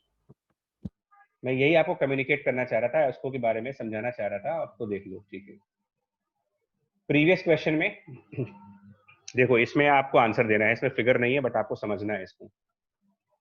अ वायर कैरीज अ करंट, है ना, मैं क्वेश्चन तो हाईलाइट के साथ चलता हूँ। A wire carries a current in plane of paper, मतलब आप इमेजिन करो कि जिस नोटबुक पर आप लिख रहे हो, आपका वायर उसी पेपर पे गिरा हुआ है, पेपर पे है, towards the top of the page. The wire experiences a magnetic force toward the right edge of page. तो तुम बताओ मैग्नेटिक फील्ड कहाँ होगा। इसको मैं चाहूंगा कि आप खुद अपने लेवल पे सोच के देखो क्या होना चाहिए, क्योंकि विजुअलाइजेशन बहुत जरूरी है डायग्राम्स का, और जब तक डायग्राम विजुअलाइज नहीं होगा बहुत टफ है। लेकिन ये आप अपनी कॉपी के पेज को सामने रख करके देख लो क्या क्या कह रहे हैं। आप अपनी नोटबुक को सामने रखिए और बताइए। सर इनटू द पेज, मतलब ऑप्शंस हैं, A in the plane of page and towards the left edge, in the plane of page and toward the bottom edge, upward मतलब आउट ऑफ पेज, डाउनवर्ड मतलब into the page. Upward of the page आ रहा है मेरा। और मैं ऐसे कह रहा हूँ, मैं किताब बनाने की कोशिश कर रहा हूँ, लेकिन देखो बनती है कि नहीं बनती है, बट मैं आपसे ऐसे कह रहा हूँ कि आपकी यस जो सर, वो कन्वर्ट आएगा। आपकी अगर आपकी नोटबुक ऐसे होती है ना कॉपी, तो आपकी जो कॉपीज होती है नोटबुक की बात करी जाए तो नोटबुक कुछ ऐसे अगर आप खुला रखते हो सर तो पाम नोटबुक, राइट में होगा, थंब सामने और जी फिंगर्स अपवर्ड। हाँ, और नोटबुक में आपकी ऊपर बॉर्डर लाइन बनती है ऐसे करके, जो किताबें आजकल की आती हैं, और इधर बॉर्डर होता है। ऐसे तो होता है यार कि नहीं, पेपर कॉपी तो ऐसी होती है ना, एक टॉप साइड पे बॉर्डर और एक क्लासमेट। क्लासमेट वाली। हाँ, तो आपका ये लेफ्ट पेज है और एक राइट पेज है। अब आप समझ लो, मैं ट्राई तो कर सकता हूँ, अपना बेस्ट मैं ट्राई कर रहा हूँ कि तुमको डायग्राम वायग्राम सब दिखाता हूँ। वायर कौन से, मान लो राइट वाले पेज पर है। अब क्या कह रहे हैं, wire carries current in the plane of a paper toward the top of the paper. मतलब जो वायर है वो ऐसे है, टॉप साइड की तरफ, टॉप साइड की तरफ करंट है इसमें, तो ये वायर हो गया ऐसे करंट। क्वेश्चन के हिसाब से मैं इसलिए बना रहा हूं ताकि आप इमेजिन कर पाओ, अपनी कॉपी में इमेजिन करना। और फोर्स किधर लग रहा है इसमें, force toward the right edge, force towards right edge. तो राइट एज मतलब इधर की तरफ, इस साइड फोर्स आ रहा है इसमें, इस साइड फोर्स है राइट एज की तरफ। तो हमने भी क्या कहा था, फोर्स मतलब पाम, राइट हैंड का पाम इधर है, और करंट मतलब बेसिकली थंब। अब बताओ आपकी फिंगर किधर होनी चाहिए, अगर आपका थंब टॉप एज की तरफ है और आपका राइट हैंड पाम इधर है, तो फिर आपका फिंगर किधर है, फिंगर कॉपी के पेज के ऊपर की तरफ होगी, पेज के नीचे होंगी, सर ऊपर। करके देख लो आप अपना फिंगर, दोनों दो ही पॉसिबिलिटी है, या तो फिंगर ऊपर करके देख लो या डाउन। नीचे हो। आपको right hand palm right side चाहिए, आपका right hand palm right side पे दिखना चाहिए, और थंब आपका कॉपी सर अपवर्ड आ रहा है। अपवर्ड है, अपवर्ड है। अपवर्ड आएगा। राइट हैंड यूज करिए भाई साहब, फिर बोल रहा हूँ आपसे। लेफ्ट हैंड से नीचे आ जाएगा। तो इसका आंसर जानते हो क्या आएगा? ये अपवर्ड आउट ऑफ पेज। करके देख लो यार, आपका अंगूठा जो है वो कॉपी के टॉप साइड की तरफ, जहां डेट लिखते हो, जहां डेट लिखते हो आज की, यहाँ पर डेट लिखते हो ना 17.9.20, तो डेट वाली साइड की तरफ अपना थंब रखो ना, और यहाँ राइट वाली साइड पर आपका पाम आना चाहिए। तो ये तभी आएगा जब आपकी फिंगर ऊपर हो। आएगा? हाँ सर। बच्चा देख लो, डायरेक्शन कंफ्यूज ना करना। मतलब ये बहुत बेस्ट एग्जांपल, मैंने अपनी तरफ से तो लेक्चर बहुत बेस्ट किया है। इधर आइए, फोर्स बिटवीन पैरेलल वायर्स। ये राइट साइड वाला फिगर तो मैंने आपको जस्ट रिकॉल करवाया है कि मैग्नेटिक फील्ड लाइन देखते कैसे हो। ये इसका आज का कंसेप्ट नहीं है, बट ये रिकॉल किया मैंने आपसे। राइट साइड को तो आप रिकॉल कर रहे हो कि how to find magnetic field line of straight wire, है ना।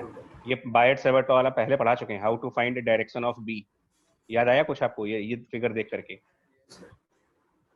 ये पहले का लेक्चर है कि स्ट्रेट वायर्स में मैग्नेटिक फील्ड कैसे निकालते हैं। तो यहाँ पर भी राइट हैंड है, अंगूठा, मतलब ये कि जिस तरीके से आपकी ये फिंगर बंद होती हैं उस तरीके से मैग्नेटिक फील्ड की लाइन जाती है। तो ये जस्ट मैंने आपको याद दिला दिया, क्योंकि तुम लोग की मेमोरी है बड़ी खराब, कुछ याद रहता नहीं है, तो हमें बार बार सब याद दिलाना पड़ता है ना। क्यों भाई साहब, याद रहता है कि नहीं है सब? याद था। अरे सर सोशल में नंबर नहीं है। शाबाश, बहुत बढ़िया। तो अब इसी के बेस पर आपका एक टॉपिक है, force between the parallel wires. वो द छूट गया है ना, तो अंग्रेजी थोड़ी कमजोर है। फोर्स बिटवीन पैरेलल वायर्स निकालना है हमको, कोई बात नहीं। तो ये रेड वायर है और एक ब्लू वायर है, I1 I2 करंट है, एक दूसरे के पैरेलल है, और इनके बीच में डिस्टेंस है d का या r का। तो ये एक दूसरे पर कितना फोर्स लगाएंगे, ये क्वेश्चन है। तो सबसे पहले इस राइट हैंड रूल के हिसाब से, अगर आप राइट हैंड रूल को अच्छी तरीके से समझते हो, तो मुझे ये बताओ कि यहाँ पर जहां पर I1 वाला वायर है, आपसे मैं पूछता हूं, इस पे इसको P नाम दे देते हैं, पॉइंट P। तो आप मुझे बताओ कि at P what is direction of magnetic field by red wire. जो रेड वाला वायर है उसकी वजह से मुझे बताओ क्या आएगा।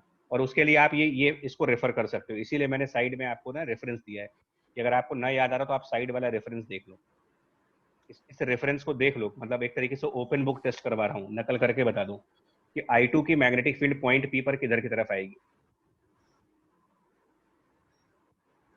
उसकी लाइन बनाओ ना आप। ऐसे ही अपना राइट हैंड में I2 वाले वायर को, राइट हैंड में अपने I2 वाले वायर को पकड़ के देखो।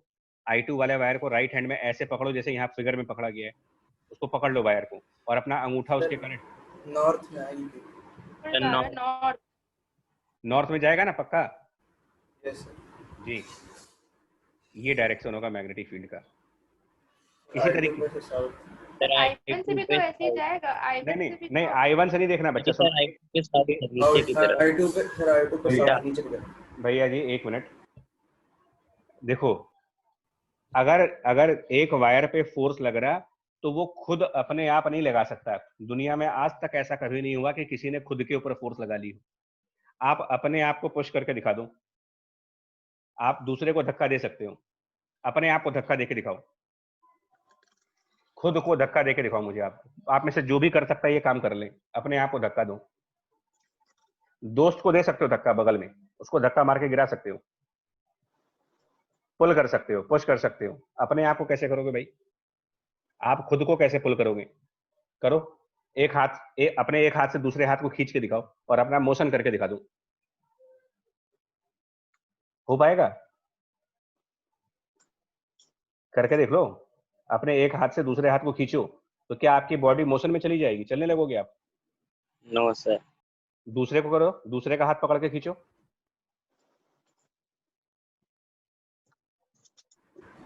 समझ गए? तो अगर मेरा कहने का मतलब है कि अगर अगर यहाँ फोर्स लग रहा है ना, अगर वायर 1 पे फोर्स लग रहा तो क्या वो उसके मैग्नेटिक फील्ड की वजह से लग रहा है कि वायर 2 के मैग्नेटिक फील्ड की वजह से लग रहा है? वायर 2। जी, कि अगर फोर्स ऑन वायर 1, इसको ब्लू वाले को 1 कह रहा हूं मैं और रेड वाले को 2 कह रहा हूं, तो फोर्स ऑन वायर 1 इज किसकी वजह से, उसका कॉज क्या है? बिकॉज ऑफ क्या क्या है? किसके फील्ड की वजह से है वो? Because of the field created by कौन? किसके फील्ड की वजह से लग रहा होगा? वायर 2। दुनिया में आज तक अगर हम खुद के ऊपर फोर्स लगा लेते फिर तो इससे अच्छी बात ही क्या थी? फिर तो न्यूटन का थर्ड लॉ कभी बनता ही नहीं, एक्शन रिएक्शन लॉ। भैया आपने अपने ऊपर फोर्स लगाई, आप ही के ऊपर रिएक्शन हो गया, खत्म हो गई बात। एक्शन रिएक्शन लॉ से खत्म। पागल थे न्यूटन, 3 लॉ देके चले गए। क्या कहा था उन्होंने कि अगर ए ने बी पर फोर्स लगाया तो बी ने ए पर लगाया। कभी आज तक सुना आपने कि न्यूटन लॉ में ये कहा गया हो कि ए ने ए पर फोर्स लगाया और ए ने ए को रिएक्शन दिया? अरे नहीं सुना ना आपने। इसको ध्यान रखना आगे से कि अगर किसी वायर पे फोर्स लगेगा तो वो इसलिए नहीं कि उसमें करंट है, क्योंकि वो आसपास किसी और मैग्नेट के आसपास रखा होगा। लॉजिक क्लियर हुआ आपको? ये पॉइंट बोलो भाई। Yes, sir. जी, तो अब ये बताओ, ये जो मैग्नेटिक फील्ड बाय वायर 2, इसकी वैल्यू भी याद करो, इसकी वैल्यू बताई गई थी यार। अब इसमें अब आप लोग को याद होगा कि अगर आप वायर से आर डिस्टेंस पे चले जाते हो तो मैग्नेटिक फील्ड का एक फॉर्मूला बताया गया था लॉन्ग वायर्स के केसेस में, mu not I divided by, mu naught का मतलब वहां पर एक वैल्यू बताई थी मैंने। ऐसे अगर नहीं बताया होगा तो मेरे ख्याल से इस तरीके से बताया होगा आपको, अगर ये वैल्यू नहीं, हाँ इस तरीके से बताया होगा, है ना? इसकी वैल्यू कि इसकी Yes, वैल्यू sir. कि 2 × 10 to Do the power, not 2 upon r. हाँ हाँ, तो वो वैल्यू देख लो चाहे ऐसे देख लो। आपको ये बताया गया, मुझे याद है, 2 × 10⁻⁷ I/r करके बताया था आपको। ये मैग्नेटिक फील्ड का फॉर्मूला होता है। तो मैग्नेटिक फील्ड जो वायर 2 से आएगा, वायर 2 से, वो तो हम ये लिख देंगे कि ये म्यू नॉट आई अपॉन 2 और डिस्टेंस वहां पर d है और ये I2 है, क्योंकि मैग्नेटिक फील्ड वायर 2 क्रिएट कर रहा है। लेकिन उसको एक्सपीरियंस कौन कर रहा है? इसको ऐसे समझो ना यार, क्रिएटर और एक्सपीरियंसर सेम नहीं हो सकते ना। अर्थ ग्रेविटी क्रिएट करती है, तो क्या अर्थ अपनी ग्रेविटी को खुद ही एक्सपीरियंस करती है या फिर हम लोग एक्सपीरियंस करते हैं उसको? हम लोग करते हैं। तो लेकिन हम लोग फिर एक मैग्नेट क्या खुद को अट्रैक्ट कर लेगा? एक मैग्नेट है वो अपने आप को ही अट्रैक्ट कर ले, ये दूसरे को करेगा अट्रैक्ट? दूसरे को। यही लॉजिक लगाओ ना यार, बार बार से ये कितने लॉजिक दिए आपको। तो वायर 1 पर फोर्स लग रहा है तो वो अपने आप पर थोड़ी लगाएगा, वायर 2 से कहेगा तुम मेरे ऊपर फोर्स लगाओ। वायर 2 कहता है रुको लगाता हूँ। वायर 2 कह रहा है वेट करो मैं भी लगाता हूँ तुम्हारे ऊपर फोर्स। तो वायर 2 ने कहा रुको मुझे पहले मैग्नेटिक फील्ड जनरेट कर लेने दो। तो उसने कहा ठीक है भाई, कितनी फील्ड जनरेट कर रहे हो? उसने कहा कि म्यू नॉट I2/2πd जनरेट कर रहा हूँ। वायर 1 ने कहा ओके। वायर 1 ने कहा अच्छा एक बार बताओ फॉर्मूला क्या होता है यार फोर्स का? तो उसने कहा ये होता है ILB sin थीटा होता है। ओके, तो जब ILB sin थीटा फॉर्मूला होता है तो हमने कहा अच्छा कि कितना फोर्स वायर 2 पे लगेगा, वायर 1 पे, वायर 1 पे कितना फोर्स लगेगा? फॉर्मूला याद आ गया इनको, पढ़े लिखे लोग थे। तो अब इन्होंने कहा कि फोर्स का फॉर्मूला निकालते हैं। ठीक, तो फोर्स ऑन वायर 1 निकालने के लिए आप लगाओगे F इक्वल टू, करंट तो उसमें I1 है, उसकी कुछ लेंथ L होगी, I1 इंटू लेंथ, समझे? ILB sin थीटा लगा रहे हैं यार, ILB sin थीटा, तो I1 इसकी लेंथ L मान लेते हैं, वायर 1 की लेंथ L मान लो, तो I1 इंटू L, और ये वाला मैग्नेटिक फील्ड यूज करेंगे mu naught I2/2πd into sine. आप डायग्राम देख के बताओ I1 करंट और मैग्नेटिक फील्ड B2 वाले में कितना एंगल बन रहा? कितना एंगल बन रहा? 90 ना। कि जो डायरेक्शन ऑफ I1 है और जो रेड वाले की मैग्नेटिक फील्ड है उनके बीच में यहाँ 90 डिग्री एंगल बन रहा है, तो साइन थीटा का मतलब साइन 90 आ जाएगा यहाँ पर। इसको इसी को फॉर्मूला मान लो। इतना फोर्स वायर 1 पे लगेगा वायर 2 की वजह से। वायर 2 वायर 1 पे इतना फोर्स लगाएगा, फोर्स ऑन 1 किसकी वजह से? तो बाय 2।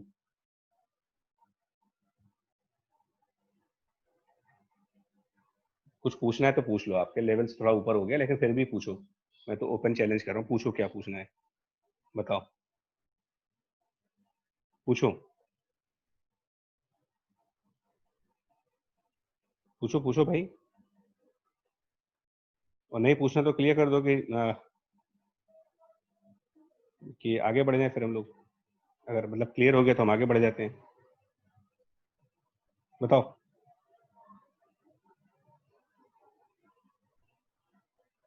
बोलो फ्रैंकली बोलो यार, अगर नहीं समझ में आ रहा तो भी बता दो, कोई बात नहीं, चलेगा। बोलो। सर समझ आ गया।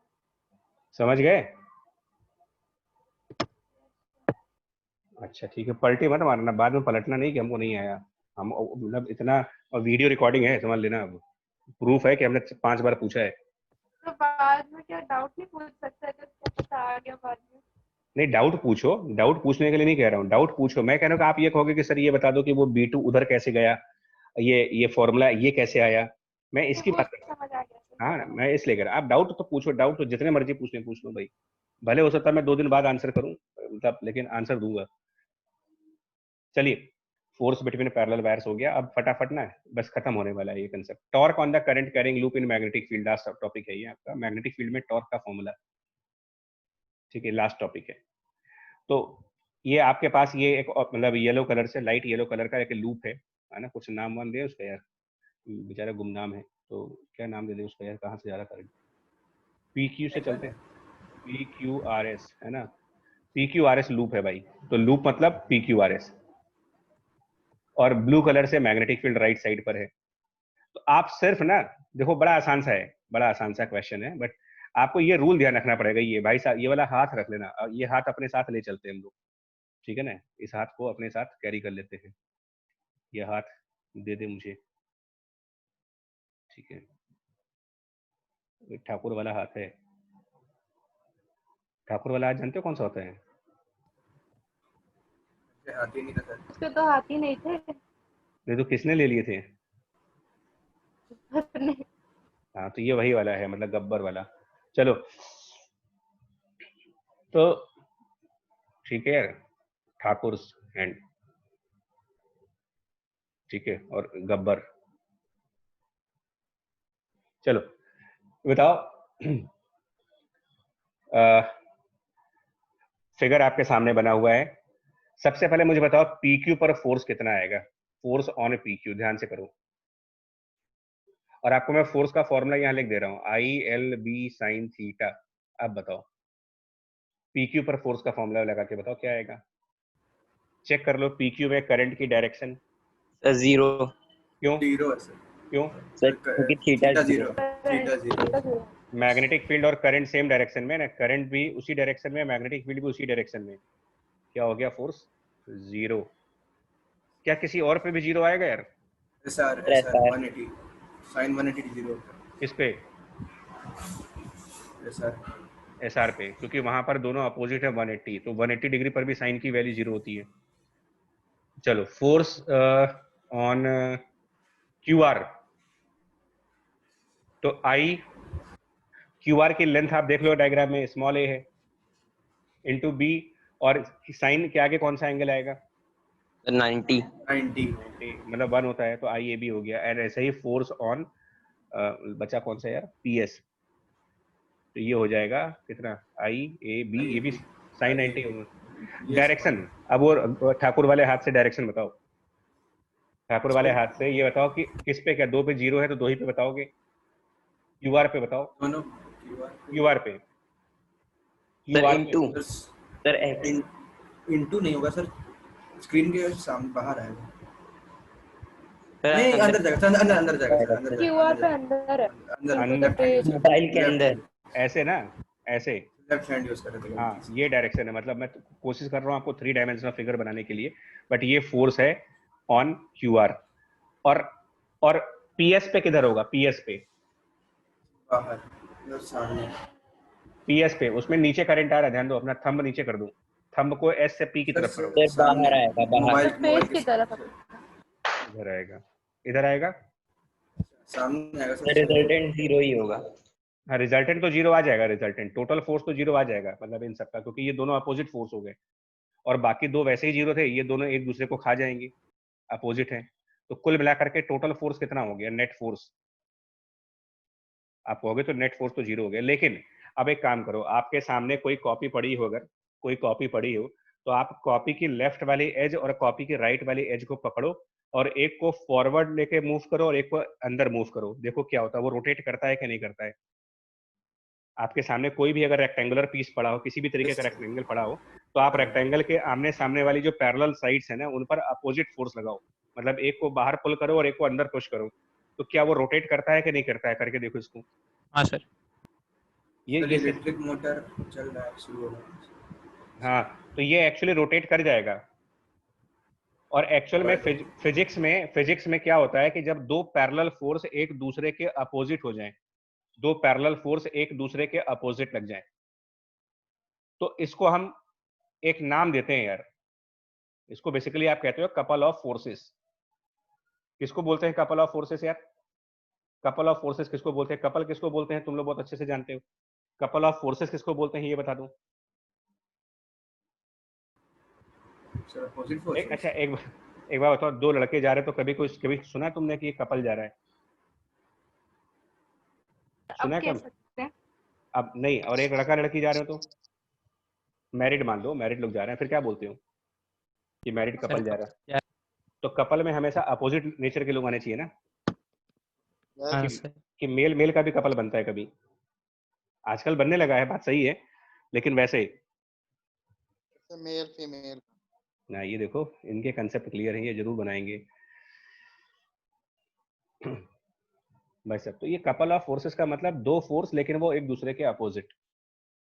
तो कपल ऑफ फोर्स क्या होता है ना, ये बॉडी में टॉर्क प्रोवाइड करते हैं, टॉर्क देते हैं, ये इनको बोलते हैं टॉर्क। और इसका फॉर्मूला होता है फोर्स इनटू उन फोर्सेस के बीच क्या सेपरेशन है, फोर्स इनटू सेपरेशन। तो ये जो दो फोर्स आप देख रहे हो, ये एक दूसरे से कितने दूर पे हैं, मतलब कितने कितने दूर पे हैं, इनके बीच का गैप कितना है?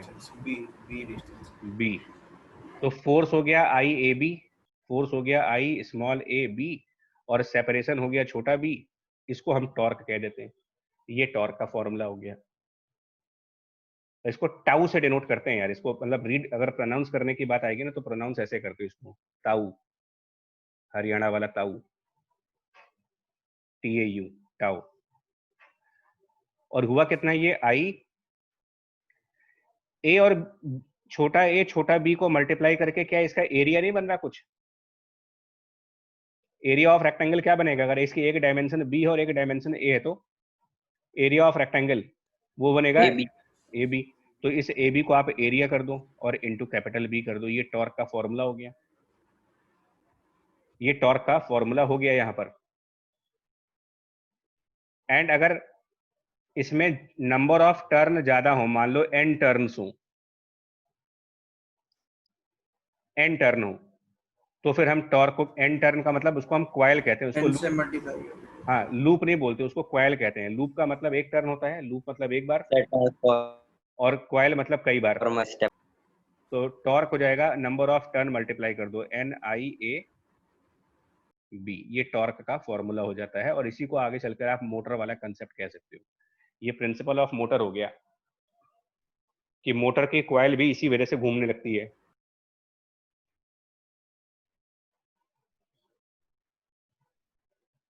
भाई साहब लोग, चुन्नो मुन्नो बच्चे लोग,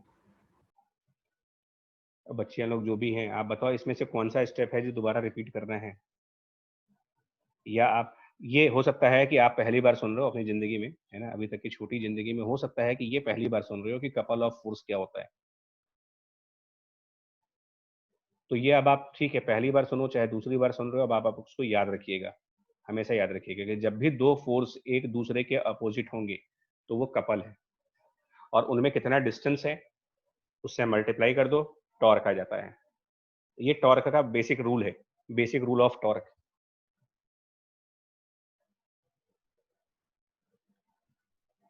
और टॉर्क से होता क्या है, किसी भी चीज पे टॉर्क लगा के क्या होता है, किसी भी चीज पे टॉर्क लगाने से क्या होता है, क्या वो एक जगह से दूसरी जगह पर मूव कर जाती है या उसी जगह पर रहते हुए रोटेट कर जाती है? सर रोटेट कर जाती है। रोटेट करेगी। तो ये कैसे रोटेट करेगा आपको अब थोड़ा सा 3 डायमेंशन है, लेकिन मैं तुमको एडवाइस करूंगा आप अपने सामने एक रेक्टेंगल रखें, बिल्कुल जैसे यहाँ पर। अर्थ में टॉर्क लगता होगा। ये जानते हो ये जो PS वाली साइड है ना, ये बाहर की तरफ आ जाएगी और ये QR वाली साइड अंदर की तरफ जाएगी। मतलब ये PS वाली साइड ऐसे रोटेट करके आएगी बाहर की तरफ और QR वाली साइड रोटेट करके अंदर की तरफ जाएगी ऐसे, यानी कि ये क्लॉकवाइज रोटेट करेगा या एंटी क्लॉकवाइज रोटेट करेगा, अगर हम ध्यान से देखें इसको। सर देख पीक्यू की तरफ से Clockwise. मतलब आप स्क्रीन देख रहे हो ना, आप अपनी साइड से बताओ ना, आप तो स्क्रीन देख रहे हो तो आप अपने हिसाब से बताओ, आप स्क्रीन का।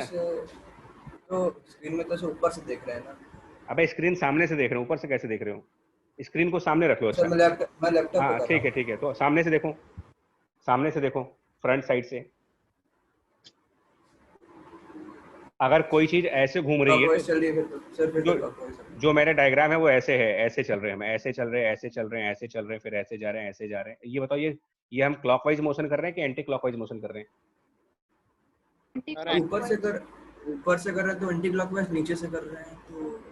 अबे तुम कहाँ हो ये बताओ, तुम ऊपर हो कि नीचे हो ये बताओ। तो ये भी हम तो सर सामने ही है, पता नहीं चल रहा। तो अपनी नजर से बताओ, दूसरे की नजर से नहीं। तुम्हारी नजर में क्लॉकवाइज है कि एंटी क्लॉकवाइज है? ये तो नजर का खेल है। हो सकता है तुमको क्लॉकवाइज दिख रहा हो, कोई कहता नहीं एंटी क्लॉकवाइज चल रहा है। सर क्लॉकवाइज दिख रहा है। कैसे भी है? अब वो नीचे टेबल के नीचे है, वो टेबल के नीचे से देख रहा है, लेट करके देख रहा है।